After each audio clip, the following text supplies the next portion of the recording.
ایک بڑا خوبصورت واقعہ ہے جو دور مصطفیٰ صلی اللہ تعالی علیہ وسلم میں پیش آیا۔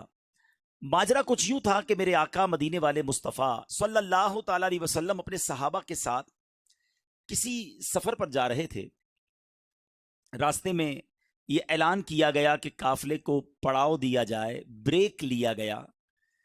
صحابہ کرام علیہ رضوان نے اپنے کھانے کے لیے اس زمانے میں جو ٹفن باکس ہوتے ہوں گے، توشہ دان تھے، وہ کھولے، مگر حال یہ تھا کہ صحابہ کرام کے پاس روٹی تھی مگر سالن نہیں تھا، صرف روٹی کھانے لگے۔ اب ذرا سوچئے کہ یہ وہ لوگ ہیں جو میرے آقا کے ساتھی ہیں اور یہ غزوے میں شرکت کے لیے جا رہے تھے، جان دینے کے لیے گویا جا رہے ہیں، مگر حال یہ ہے کہ صرف روٹی ہے، سالن نہیں ہے۔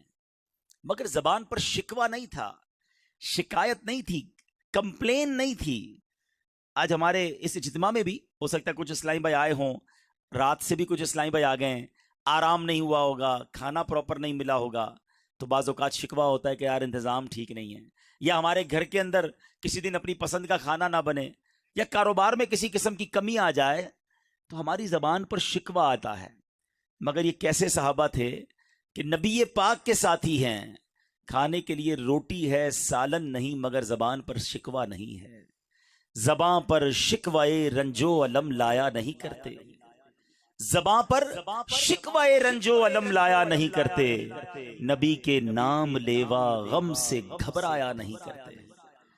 اب کیا ہوا؟ اب دیکھیں جو صبر کرتا ہے نا، اس کی مدد کیسے کی جاتی ہے۔ اب ہوا کیا کہ پیارے آقا علیہ الصلوۃ والسلام کی بارگاہ میں شہد کی مکھی حاضر ہوئی اور نبی پاک کے مبارک کانوں کے پاس آ کر بھنبھنانے لگی۔ آپ نے دیکھا ہوگا شہد کی مکھی کی آواز کچھ نارمل مکھی کی آواز سے ہٹ کر ہوتی ہے۔ اچھا، صحابہ کرام علیہ رضوان کا عقیدہ دیکھو۔ صحابی کہتے ہیں حضور یہ شہد کی مکھی آپ کی بارگاہ میں کیا عرض کر رہی ہے؟ اللہ اکبر! یعنی صحابہ جانتے تھے کہ میرے آقا سب کی بولیاں جانتے ہیں، جو ہو چکا ہے جو ہوگا حضور جانتے ہیں۔ تو نبی پاک علیہ الصلوۃ والسلام نے فرمایا یہ شہد کی مکھی مجھے عرض کر رہی ہے کہ حضور آپ کے صحابہ ہمارے علاقے میں آئے ہیں، روٹی ہے اور کھانے کے لیے ان کے پاس سالن نہیں، ہم شہد کی مکھیوں میں یہ بے چینی پائی جا رہی ہے۔ حضور قریب ہی ہم نے ایک شہد کا چھتا بنایا ہوا ہے، ہم تو اٹھا کر نہیں لا سکتی، آپ کسی صحابی کو ہمارے ساتھ بھیجیں، وہ شہد لے آئیں تاکہ آپ کے صحابہ روٹی کے ساتھ شہد کھانے لگیں۔ پیارے آقا علیہ الصلوۃ والسلام نے مولا علی شیر خدا کرم اللہ تعالی وجہ الکریم سے ارشاد فرمایا کہ اے علی جاؤ اور جا کر شہد کا چھتا لے آؤ۔ مولا علی جاتے ہیں اور شہد کا چھتا وہ لے کر آتے ہیں۔ اب وہ صحابہ جو تھوڑی دیر پہلے صرف روٹی کھا رہے ہیں، اب اس روٹی کے ساتھ صاف شفاف میٹھا لذیذ شہد کھانے لگ گئے۔ وہی مکھی یا کوئی اور مکھی پھر بھنبھنانے لگی۔ صحابی نے عرض کی حضور اب کیا کہہ رہی ہے؟ آقا علیہ الصلوۃ والسلام نے فرمایا میں نے اس سے سوال کیا ہے، یہ اس کا جواب دے رہی ہے۔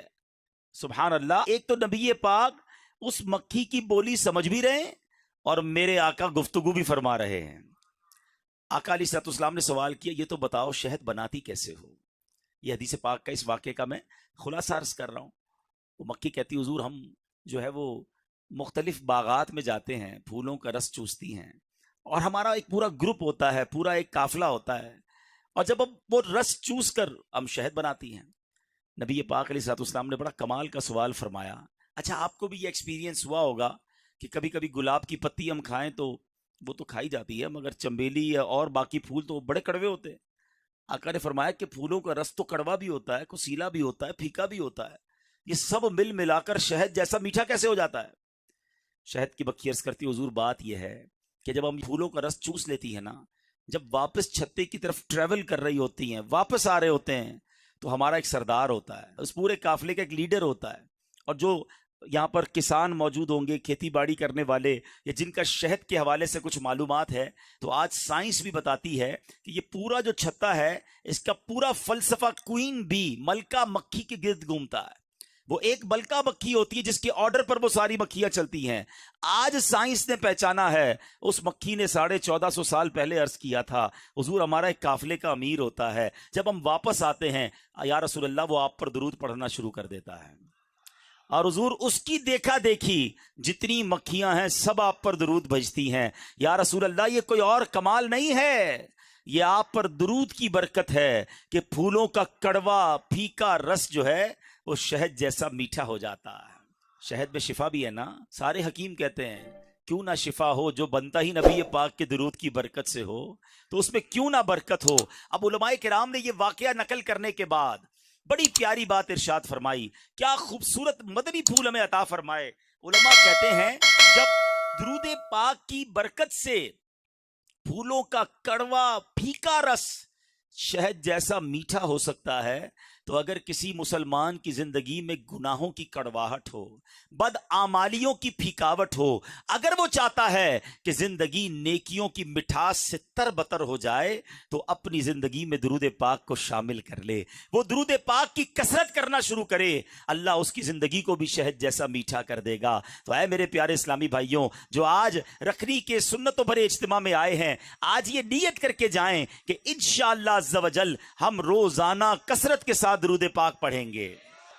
اللہ سلامت رکھے میرے پیر و مرشد کو، دعوت اسلامی والوں کو۔ کیا شاندار ہمیں طریقہ بتایا زندگی گزارنے کا، اور وہ کیا ہے کہ نیک اعمال میں ہمیں ایک نیک عمل بتایا گیا کہ روزانہ کم از کم 313 مرتبہ درود پاک پڑھ لیا جائے۔ گویا امیر اہل سنت چاہتے ہیں ہماری زندگی شہد جیسی میٹھی ہو جائے، نیکیوں والی ہو جائے، تو نیک اعمال پر عمل کی نیت بھی کر لیں، انشاءاللہ روزانہ کم از کم 313 بار درود پاک پڑھیں گے۔ آئیے مل کر محبت کے ساتھ با آواز بلند درود پاک پڑھ لیں۔ صلو علی الحبیب صلی اللہ تعالی علی محمد صلی اللہ علیہ وسلم۔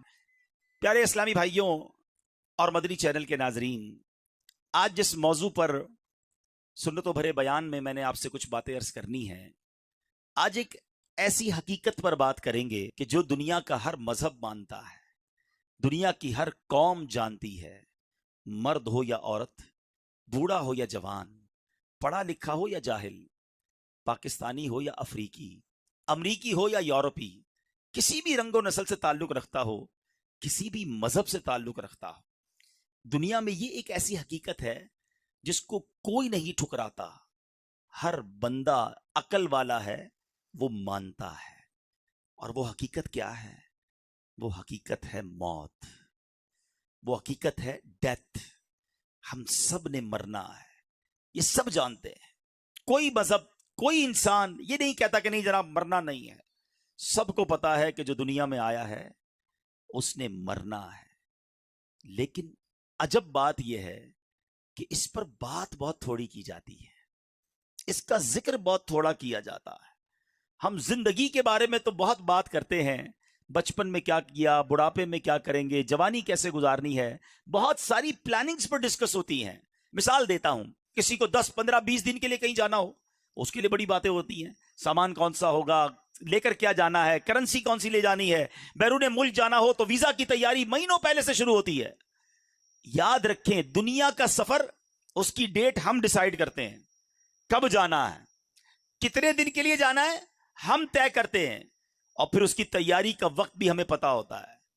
مگر جس سفر کی میں بات کر رہا ہوں اس کی ڈیٹ طے تو ہے مگر پتا نہیں ہے، ہاں وقت طے ہے، ہمیں معلوم نہیں ہے، لیکن اس کی تیاری کے لیے کوئی تیار بھی نہیں ہے، اس کے لیے بات کرنے کے لیے کوئی تیار نہیں ہے۔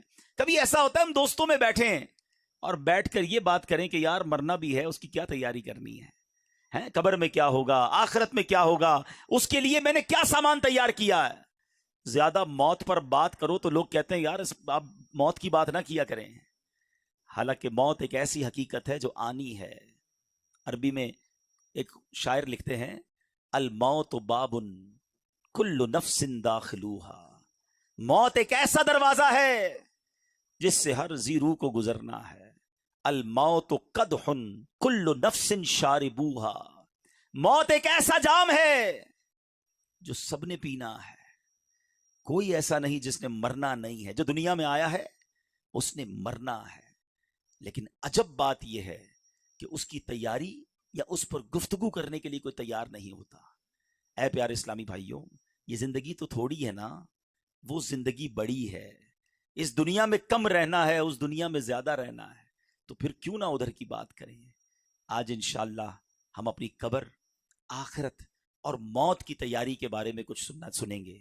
یاد رہے کہ وقت بھی مقرر ہے اور مقام بھی مقرر ہے. کبھی کبھی آپ کے ساتھ ایسا ہوتا ہوگا, ہم سب کے ساتھ ہوتا ہے کہ ہم کہیں سفر پہ ہوتے ہیں, راستے میں ہوتے ہیں, گھر سے نکلتے ہیں, اچانک کوئی ایکسیڈنٹ ہوتے ہوتے رہ جاتا ہے ہمارا ہی ہے, بالکل قریب سے گاڑی گزرتی ہے یا ہم روڈ پار کر رہے ہوتے بچ جاتے ہیں, گرتے گرتے بچ جاتے ہیں اور ہم کہتے ہیں یار آج میں بچ گیا. دراصل ہم بچے نہیں, ہمارا وقت آیا نہیں ہے. جس دن وقت آیا نا اس دن نہیں بچیں گے. اس دن جگہ بھی وہی ہوگی جو لکھی ہوئی ہے اور وقت بھی وہی ہوگا جو لکھا ہوا ہے. ایک بار حضرت سلیمان علیہ السلام کی بارگاہ میں ملک الموت حاضر ہوئے اور آپ کے ساتھ ایک ساتھی بھی آپ کا بیٹھا ہوا تھا. تو وہ ساتھی جو تھا اس کو حضرت ملک الموت جو ہیں وہ کافی گھور کر دیکھ رہے تھے. تو ملک الموت تو چلے گئے, تو آپ نے اپنے ساتھی سے کہا تم جانتے ہو یہ کون تھے؟ کہا حضور کون تھے؟ کہا یہ ملک الموت تھے. کہا لگتا ہے میری روح قبض کرنے آ گئے حضرت. آپ ایسا کریں, آپ کی تو ہواؤں پر حکومت ہے, آپ ہوا کو حکم دیں کہ فوراً مجھے یہاں سے ہندوستان بھیج دیں. آپ نے ہاتھ اٹھائے اور دعا فرمائی, ہوا نے اس شخص کو سفر کروا کے ہندوستان بھیج دیا. کچھ دنوں کے بعد ملک الموت پھر حاضر ہوئے. حضرت سلیمان نے پوچھا کہ یہ تو بتاؤ کہ تم جو ہے میرے ساتھی کو کیوں گھور رہے تھے؟ تو کہا حضور میں حیران تھا کہ میرے پاس یہ لکھا ہوا تھا کہ کچھ دیر بعد اس بندے کی روح میں نے ہند سے قبض کرنی ہے اور یہ آپ کے پاس بیٹھا ہوا ہے. اللہ اکبر. تو آپ نے فرمایا میں نے ہی تو دعا کی اور یہ ہند پہنچا, اور پھر اگلے لمحے انہوں نے ہند سے اس کی روح قبض کر لی. تو اس کا مطلب یہ ہوا کہ وقت بھی لکھا ہوا ہے اور مقام بھی طے ہے. یہ آگے پیچھے نہیں ہو سکتا ہے, ہمیں نہیں پتا ہے. ہو سکتا ہے آج ہم میں سے کسی کی موت ہو جائے, اس بات کو تو آپ مانتے ہیں نا کہ ہم میں سے کوئی آج بھی دنیا سے جا سکتا ہے. کوئی ہے جس کے پاس یہ گارنٹی ہو کہ گھر تک خیر سے پہنچوں گا؟ کسی کو نہیں پتا. آگاہ اپنی موت سے کوئی بشر نہیں, سامان 100 برس کا ہے, پل کی خبر نہیں. لیکن کمال یہ ہے کہ پل کی خبر نہیں ہے مگر کل کی پلاننگ ہے, برسوں کی پلاننگ ہے, مرنے کی پلاننگ نہیں ہے. حالانکہ جس قبر میں میں اور آپ جائیں گے وہاں کیا کچھ ہوگا, ایک واقعہ آپ کو سناتا ہوں. بڑا رکت انگیز واقعہ ہے اور اس واقعے سے ہمیں بہت سارے عبرت کے مدنی پھول سیکھنے کو ملیں گے. جلیل القدر تابعی سیدنا حسن بصری رحمت اللہ تعالی علیہ ایک بار اپنے گھر کے دروازے پر تشریف فرما تھے. وہاں سے ایک جنازہ گزرا, آپ بھی اٹھے اور جنازے کے پیچھے چل دیے.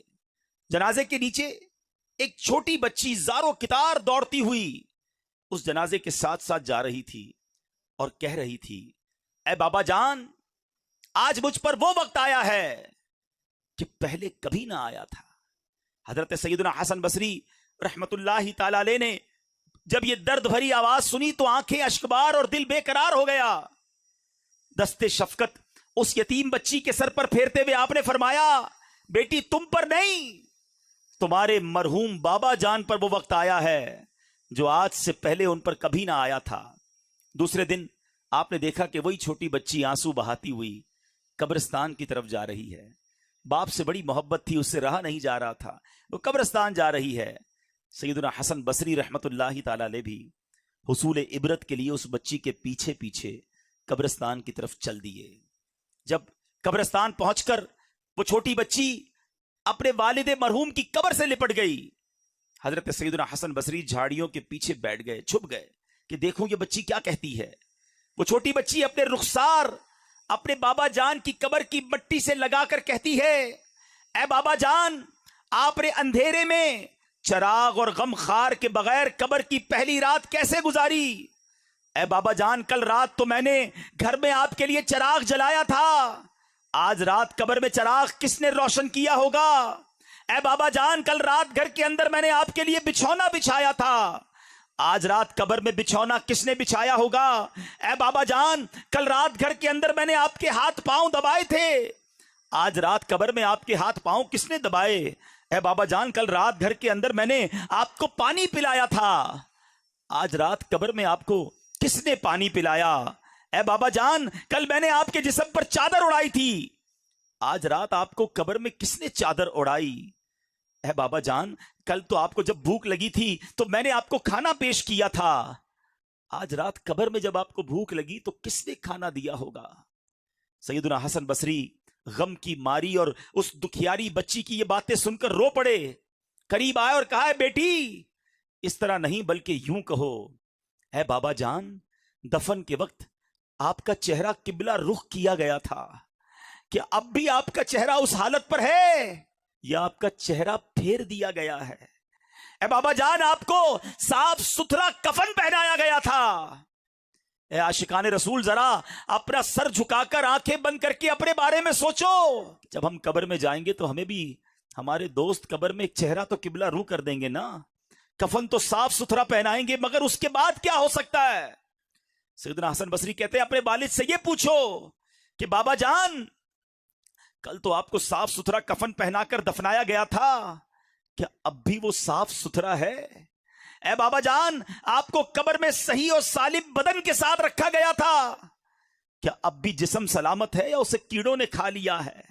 اے بابا جان، علماء فرماتے ہیں قبر کی پہلی رات بندے سے ایمان کے بارے میں سوال کیا جائے گا تو کوئی جواب دے گا، کوئی مایوس رہے گا، آپ نے اس سوال کا درست جواب دیا یا آپ ناکام رہے ہیں۔ اے بابا جان، سنا ہے علماء سے بعض مردوں پر قبر کشادگی کرتی ہے، بعض پر تنگی کرتی ہے، آپ بتائیے آپ پر قبر نے تنگی کی یا کشادگی کی؟ اے بابا جان، علماء فرماتے ہیں کہ کسی میت کے کفن کو جنتی کفن سے اور کسی کے کفن کو جہنم کی آگ کے کفن سے بدل دیا جاتا ہے، تو آپ کے کفن کو آگ سے بدلا گیا یا جنتی کفن سے؟ اے بابا جان، کل جب میں آپ کو پکارتی تھی تو آپ مجھے جواب دیتے تھے، آج میں کتنی بد نصیب ہوں کہ قبر کے سرانے کھڑی ہو کر پکار رہی ہوں، مگر مجھے آپ کے جواب کی آواز سنائی نہیں دیتی۔ اے بابا جان، آپ تو مجھ سے ایسے جدا ہوئے کہ قیامت تک دوبارہ نہیں مل سکتے۔ اے خدائے رحمان، قیامت کے میدان میں مجھے اپنے بابا جان کی ملاقات سے محروم نہ کرنا۔ سیدنا حسن بصری رحمت اللہ تعالی کی یہ باتیں سن کر وہ بچی عرض گزار ہوئی، اے میرے سردار، آپ کے نصیحت آموز کلمات نے مجھے خواب غفلت سے بیدار کر دیا ہے۔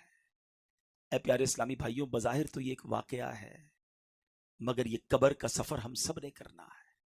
آج ہمارے گھر میں لائٹ جائے تو جنریٹر ہونا چاہیے، پنکھا چلنے کے لیے یو پی ایس ہونا چاہیے، گرمی میں بغیر لائٹ کے جس کو نیند نہ آتی ہو، نرم تکیہ نہ ہو تو نیند نہ آتی ہو، نرم بستر نہ ہو تو جسے نیند نہ آتی ہو، جس کے کمرے میں اگر اندھیرے میں کوئی چھوٹا سا کیڑا آ جائے، کوئی چوہا آ جائے، چھپکلی آ جائے تو جس کی چیخ نکل جاتی ہو، جس کو اکیلے کمرے میں اندھیرے میں ڈر لگتا ہو، ہم جیسا کمزور انسان جب قبر میں جائے گا تو سوچو، وہاں اگر اللہ نہ کرے جہنم کی آگ بھڑکا دی گئی، وہاں اگر اللہ نہ کرے سانپ اور بچھو آ گئے، ادھر تو میرے اور آپ کے جسم پر کوئی کیڑا آئے تو فوراً ہٹا دیتے ہیں، اس وقت تو کیڑے ہوں گے تو بھی بندہ نہیں ہٹا سکے گا، وہ دیکھ رہا ہوگا کہ میرے جسم پر کیڑے رینگ رہے ہیں، مگر یہ طاقت نہیں ہوگی کہ اپنے آپ سے اسے دور کر سکے۔ اے میرے پیارے اسلامی بھائیوں اور مدنی چینل کے ناظرین، آپ کا کبھی نہ کبھی تو قبرستان جانے کا اتفاق ہوا ہوگا نا۔ یہ جو قبریں اوپر سے ساری ایک جیسی دکھائی دیتی ہیں، اندر سے ایک جیسی نہیں ہوتی ہیں۔ دنیا میں اگر آپ کسی ایک کالونی میں جائیں، غریبوں کی آبادی میں جائیں تو مکان دیکھ کر پتہ چل جاتا ہے غریب رہتے ہیں ادھر۔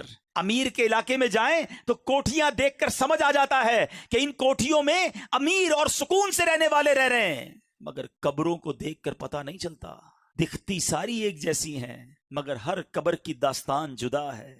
کوئی تو قبر میں جنت کی نعمتیں لوٹ رہا ہے، کوئی تو قبر میں جلوائے مصطفیٰ میں گم ہے، کسی کی قبر میں تو جنت کی کھڑکی کھلی ہوئی ہے، کوئی تو اپنی قبر میں نم کا نومت العروس کے مزے لوٹ رہا ہے، کسی کو تو قبر ایسے دبا رہی ہے جیسے ماں گود میں اپنے بچے کو پیار سے دباتی ہے۔ مگر اسی قبرستان میں کوئی قبر ایسی بھی ہوتی ہے پیارے اسلامی بھائیوں، جس میں سانپ اور بچھو اس قبر والے کو عذاب دے رہے ہوتے ہیں۔ میرے آقا نے اس طرح انگلیاں کر کے بتایا، عذاب کی ایک صورت سرور کائنات علیہ الصلوۃ والسلام نے اس طرح کر کے بتائی کہ بے نمازی کو قبر ایسے دبائے گی کہ جیسے پسلیاں ٹوٹ پھوٹ کر ایک دوسرے میں پیوست ہو جائیں گی، کسی کو قبر نے چکنا چور کر دیا ہوتا ہے، کسی کی قبر میں جہنم کی کھڑکی کھلی ہوتی ہے، اسی قبرستان میں کسی قبر میں آگ بھڑک رہی ہوتی ہے۔ اشجع الاقرا، حدیث میں اس سانپ کا نام بھی بیان کیا گیا۔ اللہ جس سے ناراض ہو، اشجع الاقرا، اندھا سانپ ہے جو قبر میں مردے کو ڈنک مارے گا تو 70 گز مردہ زمین میں دھس جائے گا۔ یہ عذاب بھی احادیث میں ہی بیان ہوئے، مگر قبرستان جا کر پتہ نہیں چلتا، مگر ان قبروں کے اندر یہ سب کچھ ہو رہا ہوتا ہے۔ ذرا سوچئے، جو رمضان کے روزے جان بوجھ کر برباد کرنے والا تھا، رمضان کی راتوں میں گلیوں کے اندر کرکٹ وغیرہ کھیلوں کے ذریعے مسلمانوں کی عبادتوں یہ نیند میں خلل ڈال کر تکلیف پہنچانے اور دل آزاری کا سبب بننے والا تھا، جو روزہ رمضان کا فرض ہونے کے باوجود ادا نہ کرتا، زکوٰۃ فرض ہونے کے باوجود ادائیگی میں بخل کرتا، حرام روزی کمانے والا تھا، سود اور رشوت کا لین دین کرنے والا تھا، لوگوں کے قرضے دبا دینے والا تھا، شراب پینے والا تھا، جوا کھیلنے والا تھا، شراب اور جوئے کے اڈے چلانے والا تھا، مسلمانوں کی بلا اجازت شرعی دل آزاریاں کرنے والا تھا، مسلمانوں کو ڈرا دھمکا کر بھتہ وصول کرنے والا تھا، تاوان کی خاطر مسلمانوں کو اغوا کرنے والا تھا، چوری کرنے والا تھا، ڈاکہ ڈالنے والا تھا، امانت میں خیانت کرنے والا تھا، زمینوں پر ناجائز قبضے کرنے والا تھا، بے بس کسانوں کا خون چوسنے والا تھا، اقتدار کے نشے میں ہو کر لوگوں پر ظلم کرنے والا تھا۔ وہ سوچے کہ جب وہ قبر میں جائے گا تو پھر اس کا کیا حال ہوگا، وہ کیسے اللہ کی بارگاہ میں جواب دے سکے گا، عذاب قبر سے وہ کیسے چھٹکارا پا سکے گا۔ ذرا سوچئے میرے بھی پیارے اسلامی بھائیوں، سیدی اعلیٰ حضرت امام اہل سنت قبر کی اسی رات کے بارے میں ہمیں سمجھا رہے ہیں۔ ارے یہ بھیڑیوں کا بن ہے، شام آ گئی سر پر، کہاں سویا ہے مسافر، ہائے کتنا لا ابالی ہے، اندھیرا گھر اکیلی جان،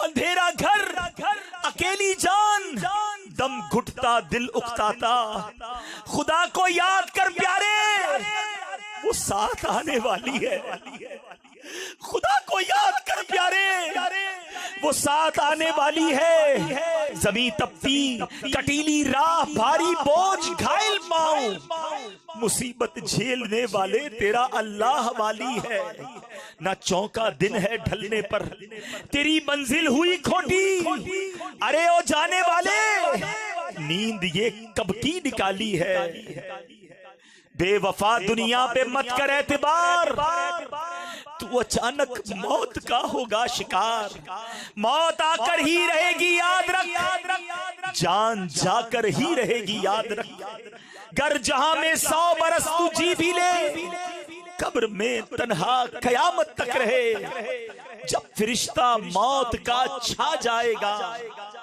پھر بچا تجھ کو نہ کوئی پائے گا، موت آئی پہلوان بھی چل دیے، کدھر گئے جن کے کرو فر تھے، کدھر گئے جن کے باڈی گارڈ تھے، کدھر گئے جن کی آگے پیچھے لوگ گھومتے تھے، جو کہتے تھے مجھ سے آنکھیں نہ ملایا کرو، میرے سامنے کوئی کھڑا نہیں رہ سکتا، میں چوٹی کی طرح مسل دیتا ہوں، میرے سامنے اونچی آواز میں بات نہ کرنا، تمہارا بیڑا غرق کر دوں گا، تم میرا کچھ نہیں بگاڑ سکتے، جن کے پیر زمین پہ نہیں رہتے تھے وہ آج کدھر گئے، موت آئی پہلوان بھی چل دیے، خوبصورت نوجوان بھی چل دیے، دبدبا دنیا ہی میں رہ جائے گا، زور تیرا خاک میں مل جائے گا، تیری طاقت تیرا فن عہدہ تیرا کچھ نہ کام آئے گا، سرمایہ تیرا۔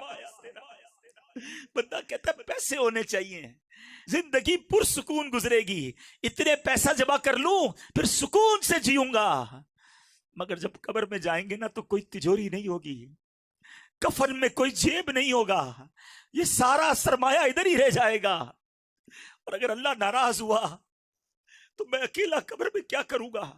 سوچو، تیری طاقت تیرا فن عہدہ تیرا، اے عہدوں کے پیچھے بھاگنے والوں، کوئی سیٹ مل جائے، کوئی عہدہ مل جائے، ایسی فائل آگے بڑھاؤں کہ چیئرمین بن جاؤں، کسی سوسائٹی کا صدر بن جاؤں، کسی طرح کوئی سیٹ مل جائے، کتنے دن اس کرسی کے مزے کرو گے، تیری طاقت، تیرا فن، عہدہ تیرا، کچھ نہ کام آئے گا سرمایہ تیرا۔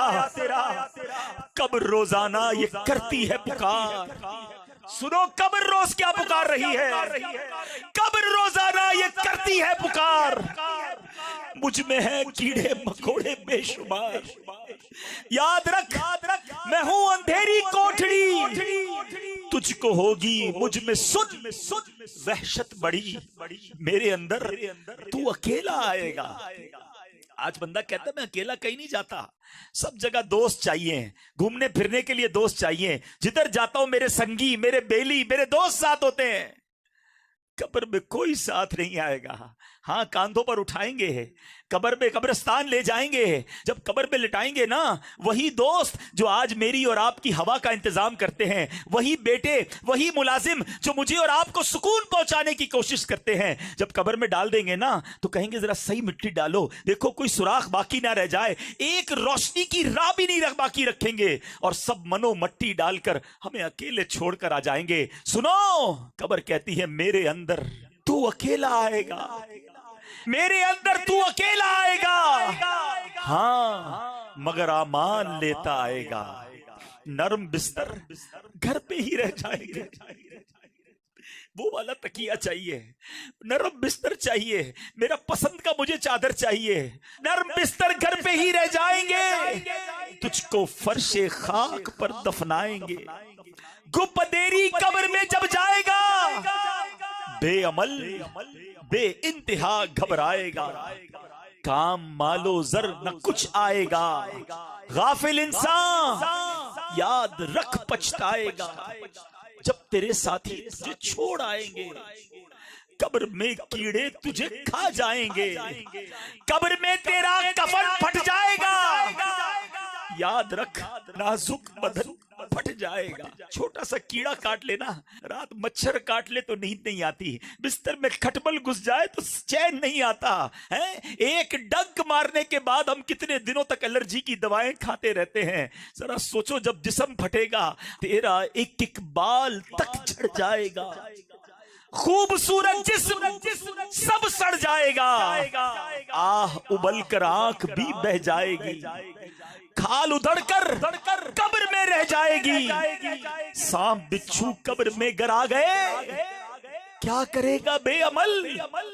گر چھا گئے، گورے نیکا، نیک لوگوں کی قبر کیسی ہوگی جن سے اللہ راضی ہوگا، گورے نیکا باغ ہوگی خلد کا، مجرموں کی قبر دوزخ کا گھڑا، کھل کھلا کر ہنس رہا ہے بے خبر، قبر میں روئے گا چیخے مار کر، کر لے توبہ، رب کی رحمت ہے بڑی، استغفر اللہ استغفر اللہ،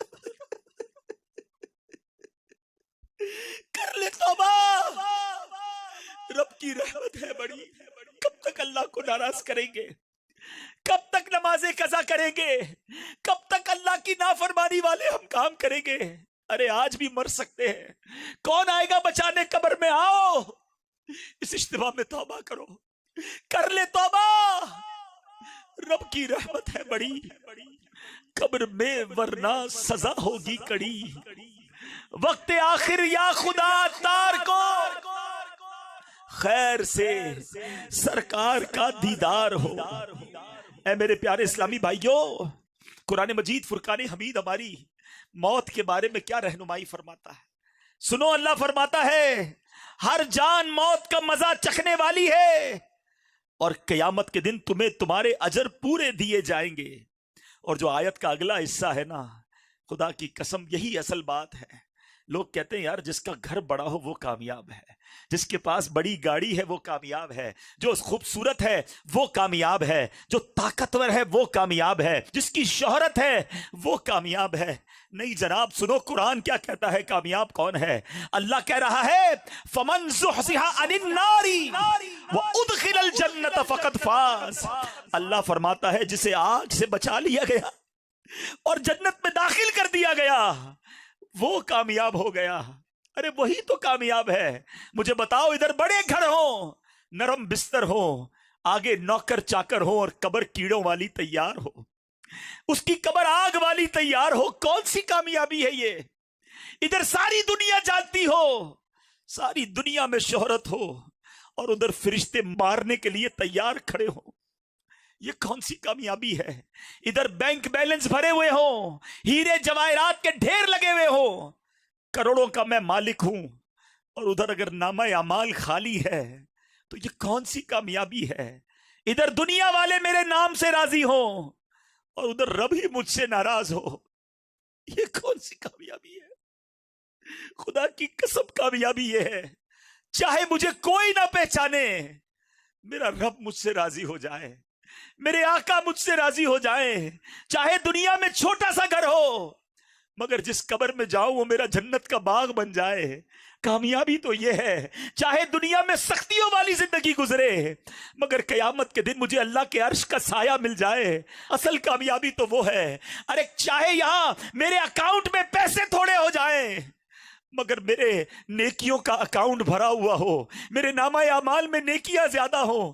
اصل کامیابی تو یہ ہے، چاہے مجھے یہاں بڑی بڑی محفلوں میں، بڑے بڑے پروگراموں میں، بڑی جگہوں پہ نہ بلایا جاتا ہو مگر جب قیامت کے دن جنت میں جانے والوں کا اعلان ہو اور میرا نام پکارا جائے کہ میرے بندے کھڑا ہو اور جنت میں چلا جا، جسے آگ سے بچایا گیا۔ پھر سنو یہ آیت کا جز، خدا کی قسم یہ یاد کر لو کہ کامیاب کون ہے۔ قرآن بتا رہا ہے، اللہ فرماتا ہے فَمَنْ زُحْزِحَ عَنِ النَّارِ وَأُدْخِلَ الْجَنَّةَ فَقَدْ فَازَ۔ اللہ فرما رہا ہے جو آگ سے بچا کر جنت میں داخل کر دیا گیا وہی کامیاب ہے۔ اے اللہ آج کے اجتماع میں ہم تجھ سے دعا کرتے ہمیں آگ میں مت ڈالیو مالک۔ گناہ گار ہوں میں لائی کے جہنم ہوں، گناہ گار ہوں میں لائی کے جہنم ہوں، کرم سے بخش دے مجھ کو دے سزا یا رب، کرم سے بخش دے مجھ کو نہ دے سزا یا رب، میں کر کے تو پلٹ کر گناہ کرتا ہوں، میں کر کے تو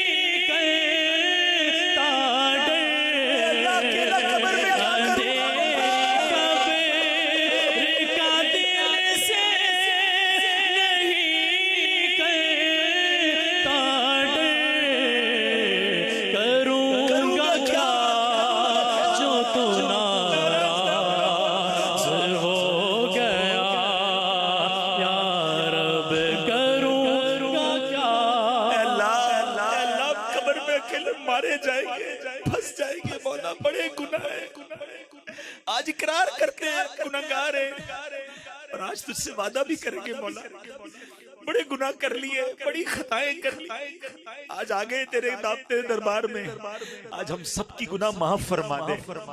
کتنے خوش نصیب ہوں گے جن کو آگ سے بچا کر جنت میں داخل کر دیا جائے گا۔ اللہ قیامت میں جن خوش نصیبوں کو تو آگ سے بچا کر، جہنم سے بچا کر جنت میں داخل کرے، ان خوش نصیبوں میں ہمارا نام بھی شامل فرما دے۔ اے میرے پیارے اسلامی بھائیوں، خدا را موت کی تیاری کرنی ہے، ہم نے بہت گناہ کر لیے، بہت اللہ کو ناراض کر لیا ہے۔ کب تک ناراض کرتے رہو گے؟ کب تک اللہ کی نافرمانی کرتے رہیں گے؟ کب تک نمازیں قضا کرتے رہو گے؟ کب تک حرام کماتے رہو گے؟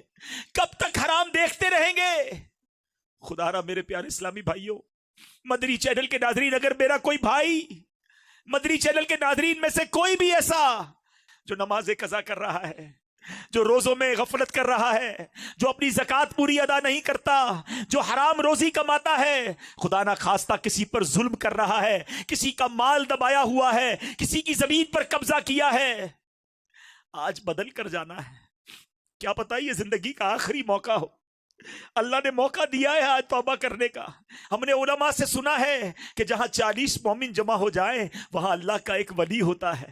پتہ نہیں کتنے اولیاء کرام بیٹھے ہوں، کتنے اللہ کے نیک بندے بیٹھے ہوں۔ آج آئے ہو نا، آج اللہ سے معافی مانگ کر جانا۔ دیکھو دنیا میں نا، ہم ماں باپ سے زیادہ تو کوئی نہیں چاہتا نا، لیکن بندہ ماں باپ کو بھی زیادہ ستائے نا تو ماں باپ بھی گھر سے نکال دیتے ہیں، مگر میرا مالک ماں باپ سے بھی زیادہ چاہنے والا ہے، وہ اس سے بھی زیادہ کریم ہے۔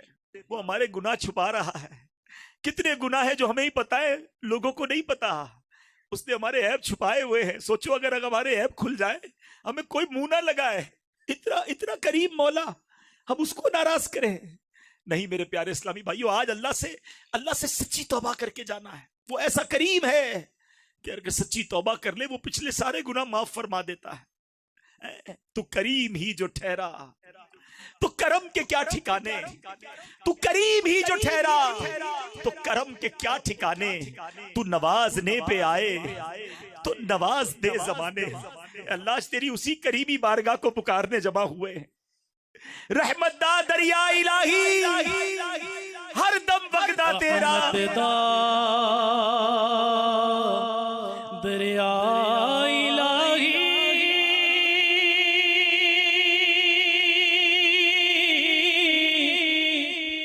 ہر دم وگدا تیرا، جے ایک قطرہ بچ مینوں تے کم بن جاوے، عدل کرے کہ تھر تھر کمر، عدل کرے تے تر تر کمر،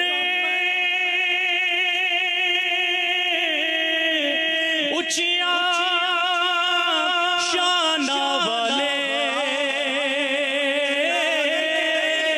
فضل کرے تے بخش جا سر، میں ورگے منہ کالے۔ آج اللہ سے دوستی کر لو، وہ بڑا کریم ہے۔ گناہ یاد کرو اور نیت کر لو، اللہ اب تجھے ناراض نہیں کروں گا، اللہ اب تیری نافرمانی نہیں کروں گا۔ دیکھو وہ کیسا کریم ہے، کیسے پل میں توبہ قبول کرتا ہے۔ سچے دل سے توبہ ہونی چاہیے۔ حضرت موسیٰ علیہ السلام کا دور تھا اور آپ کے دور میں بارش نہیں ہو رہی تھی۔ 70,000 لوگ جمع ہوئے دعا کرنے کے لیے۔ جب اجتماع ہوا، دعا ہونے لگی، حضرت موسیٰ بھی اس اجتماع میں موجود ہیں اور دعا ہو رہی ہے، مولا بارش برسا دے۔ بارش نہیں ہو رہی۔ حضرت موسیٰ نے عرض کی، مولا دعا کر رہے ہیں بارش نہیں ہو رہی۔ کہ موسیٰ اس پورے مجمع میں ایک بندہ ایسا ہے جو پچھلے 40 سال سے میری نافرمانی کر رہا ہے۔ اے موسیٰ وہ بندہ جب تک تمہارے اندر ہے نا بارش نہیں ہونی۔ حضرت موسیٰ نے کہا مولا پھر؟ حضرت موسیٰ کہا یا اللہ اتنا سارا مجمع ہے، میری آواز کیسے پہنچے گی اس تک؟ فرمایا تم آواز لگاؤ، میرا کام پہنچانا ہے۔ حضرت موسیٰ کھڑے ہو گئے، کہا اے وہ شخص جو 40 سال سے اللہ کی نافرمانی کر رہا ہے، اس مجمع سے نکل جا، تو وہ ہے جس کی وجہ سے بارش نہیں ہو رہی۔ وہ بندہ سمجھ تو گیا اعلان میرے لیے ہو رہا ہے، مگر سوچنے لگا اگر میں کھڑا ہو گیا تو پورے شہر کو پتہ چل جائے گا کہ میں ہوں وہ نافرمان۔ کبھی دائیں دیکھتا کبھی بائیں دیکھتا، شاید کوئی کھڑا ہو جائے، کوئی کھڑا نہیں ہوا۔ اب اس بندے نے پتہ کیا کیا، سر جھکایا اور دل ہی دل میں اللہ سے کہنے لگا یا اللہ آج معاف کر دے، میں مانتا ہوں 40 سال سے تجھے ناراض کر رہا ہوں، مولا آج معاف کر دے، آج کے بعد تجھے ناراض نہیں کروں گا، آج عزت رکھ لے مالک، آج کھڑا ہو گیا پورے شہر کو پتہ چل جائے گا میں ہی وہ بدبخت ہوں۔ دیکھو میرا مالک کیسے پردے ڈالتا ہے۔ بادل آئے اور بارش برسنا شروع ہو گئی۔ حضرت موسیٰ نے کہا مولا بندہ تو کوئی نہیں گیا۔ کھڑا تو کوئی نہیں ہوا، یا اللہ یہ بارش کیسے ہو گئی؟ حضرت موسیٰ سے رب فرماتا ہے موسیٰ میرے اس بندے نے مجھ سے دوستی کر لی ہے، 40 سال کی نافرمانی، ایک بار دل سے پکارا تھا بس۔ حضرت موسیٰ نے کہا یا اللہ اب مجھے تیرے دوست سے ہی ملا دے، پتہ تو چلے وہ کون ہے جس کی وجہ سے بارش ہوئی۔ سنو کیا فرمان الہی ہوتا ہے۔ اللہ فرماتا ہے موسیٰ جب وہ میرا نافرمان تھا میں نے تب اس کے عیب چھپائے تھے، اب تو میرا فرما بردار ہو گیا، میں کیسے تجھے بتا دوں وہ کون ہے؟ ایسا مالک ایک بار دل سے پکارو وہ معاف کر دیتا ہے، مگر ہم ہیں کہ اس کی رحمت کی طرف نہیں آتے ہیں، ہم اس کی بارگاہ میں سر نہیں جھکاتے۔ ایک بار حضرت عمر فاروق رضی اللہ تعالیٰ عنہ کا دور ہے، ایک شرابی شراب کی بوتل لے کر جا رہا ہے، آپ نے اسے روکا، بتاؤ کیا ہے اس بوتل میں؟ اب ذرا غور کیجئے، بندہ سامنے ہے، ہاتھ میں شراب کی بوتل ہے، کتنا فرق ہے؟ وہ بندہ ڈرتے ڈرتے کہتا ہے حضور سرکہ ہے، شراب کی بوتل میں کہتا ہے سرکہ ہے۔ حضرت عمر نے کہا مجھے دکھاؤ۔ حضرت عمر کا ایک جلال ہے، آپ کا ایک روب ہے، اب وہ سمجھ گیا کہ آج تو پکڑا گیا، مارا گیا، سوچے کتنا وقفہ ہوگا۔ وہ گناہگار دل ہی دل میں کہتا ہے مولا آج بچا لے، آج عمر سے بچا لے، اے اللہ اب شراب نہیں پیوں گا، آج معافی مانگتا ہوں تجھ سے۔ سیکنڈ ہی لگے ہوں گے نا، کتنی دیر کا وقفہ ملا اسے، مگر وہ دل کی گہرائیوں سے اس نے پکارا۔ اس نے جب بوتل حضرت عمر کی طرف بڑھائی نا، پیارے اسلامی بھائی وہ بوتل شراب سے سرکے میں بدل چکی تھی۔ یہ ہے میرا مالک، یہ ہے اس کی رحمت، وہ چاہتا ہے میں اور آپ بخشے جائیں، اس کی رحمت چاہتی ہے ہم بخشے جائیں، مگر ہم ہیں کہ اسے راضی کرنے کی طرف نہیں آتے۔ مومن جو ہے نا، جو عاشق رسول ہوتا ہے، وہ تو انتظار کرتا ہے موت کا، گناہگار ڈرتا ہے کہ وہاں مار پڑنی ہے، لیکن جب عاشق رسول جائے گا تو پھر کیا ہوگا؟ شاعر کہتے ہیں قبر میں سرکار آئیں گے نا۔ سیدی اعلیٰ حضرت سے پوچھو، بریلی کے تاجدار کہتے ہیں جان دے دو وعدہ دیدار پر، جان دے دو، ادھر تو دیدار ہونا ہے، جان دے دو وعدہ دیدار پر، نقد اپنا دام ہو ہی جائے گا۔ عاشق رسول جو نمازیں پڑھ کے، سنتوں پر عمل کر کے، دین متین کی خدمت کر کے، حرام روزی ٹھکرا کر، تھوڑے حلال پر بھی گزارا کر کے، اپنی آنکھوں کی، اپنے کانوں کی، اپنی زبان کی حفاظت کر کے، اپنی شرمگاہ کی حفاظت کر کے، اپنی پارسائی کی حفاظت کر کے جب وہ قبر میں جائے گا نا، تو اعلیٰ حضرت کہتے ہیں قبر میں لہرائیں گے تا حشر چشمے نور کے، قیامت تک چشمے نور کے ہوں گے۔ کب؟ قبر میں لہرائیں گے تا حشر چشمے نور کے، جلوہ فرما ہوگی جب طلعت رسول اللہ۔ عاشق رسول تو انتظار کرتا ہے موت کا، موت تو مومن کے لیے تحفہ ہے، وہ تو انتظار کرتا ہے کہ جب آقا آئیں گے، قبر میں سرکار آئیں تو میں قدموں پر گروں، گر فرشتے بھی اٹھائیں تو میں ان سے یوں کہوں کہ اب تو پائے ناز سے میں اے فرشتوں کی اٹھوں، مر کے پہنچا ہوں یہاں اس دل ربا کے واسطے۔